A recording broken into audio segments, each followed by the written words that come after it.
नमस्कार दोस्तों, एक बार फिर से स्वागत है आपका अपने यूट्यूब चैनल फ्री स्टडी पर। आज की वीडियो में हम डिस्कस करने वाले हैं अपना एक और क्वेश्चन। ये क्वेश्चन नंबर 3 रहेगा आपका। आपके पास जो इस बार कोर्स है, जो सब्जेक्ट है, जिस सब्जेक्ट का नाम है practice theory and practice of democracy, उसका ये वीडियो रहने वाला है। क्वेश्चन नंबर 3 जिसमें हम जानेंगे संविधानवाद क्या है और इसकी परंपराएं और विशेषताओं पर चर्चा करेंगे। अगर इस टाइप से कोई भी क्वेश्चन आपके एग्जाम में आता है संविधानवाद से रिलेटेड, तो आपको कुछ इसी टाइप से लिखना है जो मैं आपको लिखवाऊंगी। देखो, सबसे पहले कि जो आपके आंसर राइटिंग होगी वो आपके 3 भागों में होती है। पहला आपको परिचय लिखना होता है, दूसरे में आपसे जो आपका क्वेश्चन पूछा गया है वो लिखना है, और तीसरा आपको लास्ट में निष्कर्ष लिखना होता है।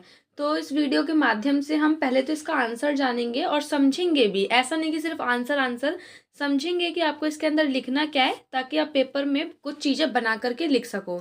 लेकिन इससे पहले अगर अभी तक आपने चैनल को सब्सक्राइब नहीं किया है तो चैनल को सब्सक्राइब ज़रूर करिए और वीडियो को लाइक ज़रूर करना और कमेंट करके ज़रूर बताना कि वीडियो आपके लिए हेल्पफुल है या नहीं है, ताकि मैं आगे भी और वीडियो आपके लिए लेकर के आऊँ।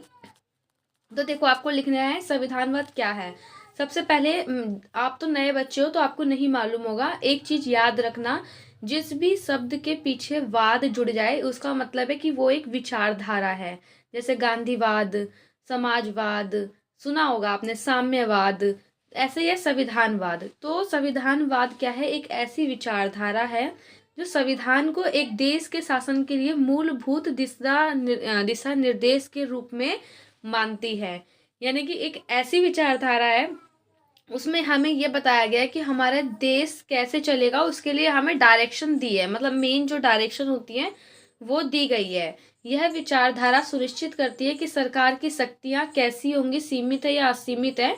बेसिकली सीमित है इंडिया में। तो वही बताया है संविधानवाद में। संविधानवाद एक ऐसी विचारधारा है जो संविधान को एक देश के शासन के लिए मूलभूत दिशा निर्देश के रूप में मानती है, और वह ये सुनिश्चित करती है कि सरकार की शक्तियां सीमित हो और नागरिक के जो अधिकार हैं वो सुरक्षित रहें, और साथ ही जितने भी मौलिक अधिकार हैं वो नागरिकों को, सारे मौलिक अधिकार नागरिकों को मिले। अगर हम इसी को आसान शब्दों में जानें तो आपको नॉर्मल लिखना है कि संविधानवाद एक ऐसी विचारधारा है जो संविधान को एक देश के शासन के लिए मूलभूत दिशा निर्देश के रूप में मानती है। इसका अर्थ क्या है कि सरकार की शक्तियां संविधान द्वारा निर्धारित नियमों के अनुसार सीमित होती हैं। यानी सरकार के पास, गवर्नमेंट के पास जितनी भी शक्तियां हैं वो एक सीमित है। किसके दायरे में सीमित है? जो नियम वगैरह बनाए गए हैं। कहाँ? का संविधान के अंदर। तो संविधान के द्वारा जो भी नियम कानून बनाए गए हैं उसी के अकॉर्डिंग जो है, जो सरकार की जो शक्तियां है वो सीमित है। तो संविधानवाद का मतलब बेसिकली यही होता है कि सरकार, मतलब शासन चलाने के लिए हमें वहां से डायरेक्शन मिलती है। पहला चीज आप इस वर्ड को याद रखना कि डायरेक्शन, दिशा निर्देश मिलता है। सेकंड, कि सरकार की शक्तियां सीमित होती हैं।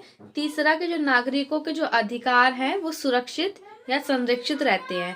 ठीक है, थोड़ा कोशिश करना समझने की, क्योंकि मेरा आज गला खराब है इस वजह से। तो ये तो आपका संविधानवाद हो गया। उसके बाद देखो, संविधानवाद की मूल भावना यह है कि सरकारी अधिकारी कुछ भी और किसी भी तरीके से करने के लिए स्वतंत्र नहीं है। यानी कि गवर्नमेंट के जितने भी एम्प्लॉय हैं, जो वर्कर हैं, वो अपने सीमित क्षेत्र में रहकर ही, उनके पास सीमित शक्तियां हैं। ये नहीं कि वो स्वतंत्र होकर कुछ भी कार्य करें, नहीं। कुछ भी और किसी भी तरीके के कार्य करने के लिए वो स्वतंत्र बिल्कुल भी नहीं है। बल्कि उनकी जो शक्ति जो है, या जो उनके पास जितनी भी राइट है, वो कहीं ना कहीं एक बाउंडेशन होती है उसकी। तो वही बताया गया है कि जो शक्ति की सीमाओं के अंदर रहते हुए कार्य करने की आज़ादी है, और वह भी संविधान में वर्णित प्रक्रिया के अनुसार। यानी कि जो संविधान में बताया गया है कि गवर्नमेंट एम्प्लॉय को कैसे कार्य करना चाहिए। गवर्नमेंट एम्प्लॉय का मतलब क्या है? कि हर इंसान है, जो गवर्नमेंट टीचर हुए, या आप ऐसे समझो संविधान में जो लोग, सॉरी, संसद के अंदर जो लोग बैठते हैं ना, जो कार्यपालिका होती है, न्यायपालिका होती है, वो भी संविधान के अंदर ही है। तो सबसे मेन जो है वो संविधान है। और जो भी एक गवर्नमेंट के एम्प्लॉय होते हैं, जो भी लोग वहाँ पे कार्य कर रहे होते हैं कार्यपालिका के अंदर या न्यायपालिका के अंदर या विधायिका के अंदर, तो वो सभी कार्य जो है एकदम स्वतंत्र तरीके से नहीं कर सकते। मतलब ये नहीं कि अपने मन से कुछ भी नियम बना दे, कुछ भी फॉलो करें, या अगर मान लो कोई जज ने कोई फैसला दिया तो अपने मन से कोई भी फैसला दे दे, नहीं। वो इन सब चीज़ों के लिए बिल्कुल भी स्वतंत्र नहीं है। उनको अपना कार्य जो है एक सीमा के अंदर रह कर करना होता है, और वो सीमा कहाँ पे निर्धारित की गई है? संविधान के अंदर निर्धारित की गई है कि किसके पास कितनी शक्तियां हैं। इस विचारधारा का मुख्य उद्देश्य यह है कि सरकार की शक्तियों को सीमित किया जा सके और नागरिकों के अधिकारों की रक्षा की जा सके। संविधानवाद की यह परंपरा सुनिश्चित करती है कि सरकार की शक्तियां संविधान द्वारा निर्धारित नियमों के अनुसार सीमित हो। बेसिकली वही लाइन है जो मैंने आपको बताया है। कुछ लाइनें मैंने बहुत आसान शब्दों में लिखी है, जिसको समझाना मुझे लगता नहीं कि हर एक लाइन को उतना डीप समझाया जा सके। फिर यहाँ पे आपको जो कुछ वो रहे हैं, विचारक रहे हैं, उनके अकॉर्डिंग जो उन्होंने परिभाषा दी है वो लिखनी है आपको। मैंने यहाँ पर 1 2 3 4 to 5 दी है परिभाषाएं। आप कोई भी एक परिभाषा या दो परिभाषा याद कर लेना, जो आपको याद हो जाए उसको पेपर में लिखना। उससे इम्पैक्ट जो है ना बहुत अच्छा पड़ता है। और उसको थोड़ा बोल्ड लेटर में लिखना, ठीक है, ब्लैक पेन से, या मतलब अगर आप मान लो लिखते भी हो तो पेंसिल से ना इस टाइप से उसको मतलब बादल की शेप में ऐसे करके घेर देना, ताकि दिखे कि हाँ आपने किसी विचारक के विचार या उसके अकॉर्डिंग जो परिभाषा है वो लिखी है। उसके बाद आपसे पूछा है परंपराएं। देखो, कोई भी फेस्टिवल हम लोग मनाते हैं तो हमारी एक परंपरा होती है ना। तो आपको ऐसी संविधानवाद की परंपरा और विशेषता बतानी है। जैसे मान लो दिवाली है, तो दिवाली में हमारी क्या परंपरा होती है कि घर की साफ सफाई, ये हमारा मतलब कल्चर चला आ रहा है, घर की साफ सफाई, ठीक है, किचन वगैरह की साफ सफाई करके खाना बनाना होता है। उसके बाद भगवान की पूजा होती है रात के टाइम पर, लक्ष्मी जी की और गणेश जी की, है ना। तो ये क्या है, हमारा कल्चर है। उसके बाद हम लोग पटाखे वगैरह फोड़ते हैं, तो ये तो हम मतलब ये तो हो गया कि हाँ चलो हम मना रहे हैं, दिए वगैरह जलाना, ये हमारा कल्चर है। मैं आपको कुछ चीज़ें समझा रही हूँ कि कल्चर और विशेषताएं क्या होती हैं। तो ये हमारा कल्चर हुआ कि मतलब घर की साफ सफाई होनी चाहिए, हर व्यक्ति उस दिन नहाए, अच्छे नए नए कपड़े पहने, पूजा हो, खीर पकवान बने।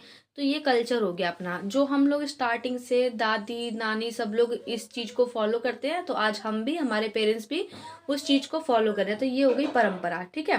अब अगर मैं आपसे बोल दूं कि आपको दिवाली की विशेषता बतानी है या दिवाली पर निबंध लिखना है, तो आप वही लिखोगे ना कि दिवाली हिंदुओं का बहुत अच्छा मतलब अच्छा पर्व है। इस दिन हम लोग दिए जलाते हैं, हमारे घर में पकवान बनते हैं। तो देख रहे हो, हम लोग मतलब पूजा वगैरह करते हैं, तो कहीं ना कहीं परंपरा और विशेषता आप देखोगे तो सेम होती है। ये मैंने आपको बहुत इजी लैंग्वेज में समझाने की कोशिश की है कि परंपरा और विशेषता में आपको लिखना क्या है। बहुत सारे बच्चों को मालूम ही नहीं है कि विशेषता क्या है और परंपरा क्या है। तो बेसिकली परंपरा और विशेषता दोनों सेम है। यहाँ पे मैंने परंपरा के 5 पॉइंट दिए हैं और विशेषता के 4 पॉइंट दिए हैं, तो 5 4 9 हो गए। आप 9 पॉइंट याद कर लेना, 9 के 9 पॉइंट याद कर लेना, और उसमें से 4 पॉइंट आप परंपरा में डाल देना, और 4 अलग से पॉइंट जो है वो आप जो विशेषता है उसमें लिख देना, ठीक है। इससे क्या होगा कि मतलब पॉइंट भी अलग अलग रहेंगे और आपने परंपरा भी बता दी और विशेषता भी बता दी। तो बेसिकली कहने का मतलब ये है कि परंपरा और विशेषता कोई अलग चीज़ नहीं है, दोनों है सेम चीज़, लेकिन आपको थोड़ा सा वर्डों को घुमा करके लिखना होता है। तो अब हम पहले परंपरा समझेंगे कि जो संविधानवाद है, या जो संविधान के विचारक जो हैं, जिन्होंने संविधान बनाया, या हम लोग जो संविधान को मानते हैं, तो क्या परंपराएं हैं। सबसे पहले मेन परंपरा तो है कि नियमों का शासन। संविधान के अंदर जितनी भी मतलब जितने भी जो भी कुछ बताया गया है, उसमें हर जगह बताया गया है कि नियमों का पालन होना बहुत ज़रूरी है। और सरकार की जो शक्तियां हैं वो संविधान द्वारा निर्धारित की गई हैं। संविधान के अंदर चाहे कार्यपालिका हो चाहे न्यायपालिका हो, आपको यही लिखना है कि सरकार के तीन चीज लिखना है कि सरकार के 3 अंग हैं। एक विधायिका, पता ही होगा आपको, ऑलरेडी पढ़ा होगा, एक कार्यपालिका और एक न्यायपालिका। तो इन तीनों के बारे में ही संविधान की परंपराएं ये कहती हैं कि तीनों अपने आप में स्वतंत्र हैं, अपने अपने अकॉर्डिंग कार्य कर सकती हैं, लेकिन मनचाहे कार्य नहीं कर सकती। उन्हें भी संविधान के दायरे में रह करके और संविधान के नियमों का पालन करके ही अपने अपने कार्य करने हैं। सभी की जो शक्ति है, मतलब सरकार की जो शक्ति है, वो संविधान के अंडर में है, यानी संविधान सबसे बड़ा है। संविधान के अंडर में ही रहकर कोई भी सरकारी कर्मचारी है या गवर्नमेंट एम्प्लॉय है, वो उसके अंडर में रहकर ही कार्य करेगा। बेसिकली गवर्नमेंट एम्प्लॉय मतलब मैं आपको समझाने के लिए यूज़ कर रही हूँ। गवर्नमेंट एम्प्लॉय का मतलब कि गवर्नमेंट सरकार, सरकार के 3 अंग, न्यायपालिका, विधायिका और कार्यपालिका। तो जो 3 अंग हैं, या संसद भी है, बेसिकली संसद उसी सबसे मिलके बनती है। तो ये सब जो है वो संविधान के अंडर में रह करके अपने अपने कार्य करेंगी, और इन तीनों की जो शक्तियाँ हैं वो मतलब किसी की शक्ति है नहीं कि कोई अपने आप से कुछ भी कर ले, तो वो चीज़ आपको इसमें लिखनी है। उसके बाद आपको लिखना है कि नागरिकों के अधिकारों की रक्षा करना संविधानवाद की परंपरा है। कि सेकंड परंपरा ये हुई कि जो भी संविधान किसके लिए बनाया गया है, संविधान जो देश में लोग रह रहे हैं उसके लिए है, जो नागरिक रह रहे हैं। तो नागरिकों के जितने भी मौलिक अधिकार हैं, चाहे वो अभिव्यक्ति का अधिकार हो, स्वतंत्रता का हो, समानता का हो, धर्म का हो, शिक्षा का हो, या कोई सा भी अधिकार हो, वो सारे अधिकार उसको मिलने चाहिए। तो सेकंड परंपरा ये है, इसी को आपको थोड़ा सा डिस्क्राइब करके लिखना है। आप इसमें ये भी लिख सकते हो कि जो मौलिक अधिकार है वो संविधान के इस अनुच्छेद में है। आंसर को बड़ा करने के लिए आप ये लाइनें लिख सकते हो। उसके बाद सरकार की जवाबदेही। जो संविधानवाद है, यानी संविधान का तीसरी जो परंपरा है वो है कि जो सरकार जो रहेगी, गवर्नमेंट जो है, वो जवाबदेही होगी किसके प्रति, जनता के प्रति। अगर जनता कुछ भी उससे मतलब पूछ रही है, हम तो डायरेक्ट जाके पूछते नहीं है, बट अगर मीडिया वगैरह जनता के थ्रू कुछ पूछ रही है तो सरकार जवाबदेही होगी। अगर कोई भी नियम कानून बन रहा है, कोई नई योजना आ रही है, उसका बजट कहाँ से आया, या बजट ऐसा बनाया तो रेल मंत्रालय को कितना दिया जाएगा, अगर कोई भी संसद में पूछते हैं एक दूसरे से, क्योंकि अपोजिट पार्टी आपने देखा होगा संसद में कि अपोजिट पार्टी सामने वाली पार्टी से पूछती है कि ये बजट हमने इस पे इतना क्यों लिया है, या कुछ भी हो सकता है वो चीज़, है ना। तो सरकार जो है वो जवाबदेही रहेगी और अपने कार्यों के लिए जिम्मेदार रहेगी और अपने सारे कार्य को सही तरीके से वो करेगी। तो तीसरी परंपरा ये है। किसकी परंपरा बता रही हूँ, संविधान की। संविधान की चौथी परंपरा आपको लिखना है कि संविधान ही सर्वोच्च है। क्योंकि अगर एक देश है, देश किससे चलता है, नियम और कानून से, और नियम और कानून कहाँ लिखे गए हैं, संविधान में लिखे गए हैं। तो संविधान क्या है, सर्वोच्च है।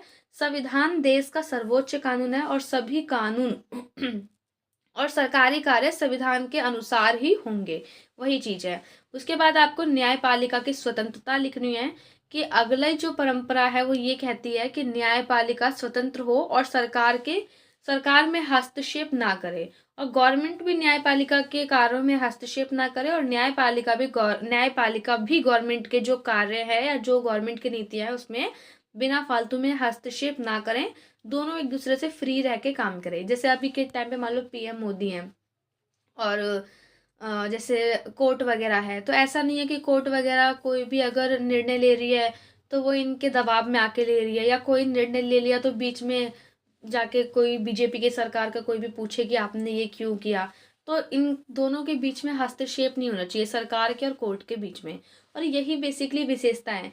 जिस बच्चे को विशेषता ना पता हो ना, तो परंपरा वर्ड को हटा के विशेषता लिख देना, यही विशेषता भी है। विशेषता में क्या है, हमने स्टार्टिंग से पढ़ा है संविधान जो है वो एक लिखित दस्तावेज है, पहला तो यही हो गया। दूसरा ये है कि इसमें जो शक्तियाँ होती, सरकार की शक्तियाँ, उसका बंटवारा किया गया है। संविधान ही सर्वोच्च है। नागरिकों के अधिकारों की सुरक्षा की बात कही गई है उसमें। सरकार की सीमाएं सीमाएं मतलब शक्तियों की बात की गई है, कार्यों की बात की गई है, कार्यों का वितरण की बात की गई है, न्यायपालिका की बात करी गई है, विधायिका की बात की गई है उसमें, हर गांव में पंचायत होनी चाहिए वो बताया है, और सत्ता का विभाजन किया गया है। सत्ता का विभाजन किस में है, विधायिका, कार्यपालिका और न्यायपालिका। और साथ ही स्तरीय सरकारें हैं। स्तरीय सरकारों का मतलब क्या होता है, लिख लेना आप अगला पॉइंट भी। स्तरीय सरकारें एक सेंट्रल लेवल पर है, एक स्टेट लेवल पर है, और गांव के लेवल पर अलग है। तो इस टाइप से जो भी आपको संविधान की विशेषताएं पता हो, देखो विशेषता पे मैंने इसलिए इतना जोर नहीं दिया समझाने पर, क्योंकि आपको मैं अगला क्वेश्चन भी करवाऊंगी, और वो भी आज ही करवाना है। थोड़ा गला खराब है इसलिए नहीं करवाया, अगला क्वेश्चन अपना ये रहेगा। और विशेषता हमने स्टार्टिंग से पढ़ रखी है, तो मैं आपसे मतलब मेरी तो एक्सपेक्टेशन आपसे यही है कि विशेषता आपको मालूम होगी और आप खुद कर भी लोगे। इम्पॉर्टेंट था परंपरा, और परंपरा और विशेषता के बीच में डिफरेंस समझना वो आपके लिए इम्पोर्टेंट था, तो वो मैंने आपको करवा दिया है। उसके बाद आपको निष्कर्ष लिखना होगा। और ये वीडियो कैसी लगी एक बार कमेंट करके बता देना। अगला जो क्वेश्चन रहेगा वो हमारा विधायिका के ऊपर रहेगा। विधायिका एवं विधान से आप क्या समझते हैं और इनके कार्य और प्रकार जानेंगे, यानी विधायिका के कार्य और विधायिका के प्रकार और विधान के कार्य और विधान के प्रकार। तो क्वेश्चन नंबर 3 जो है यहाँ से आपको क्लियर हो गया होगा।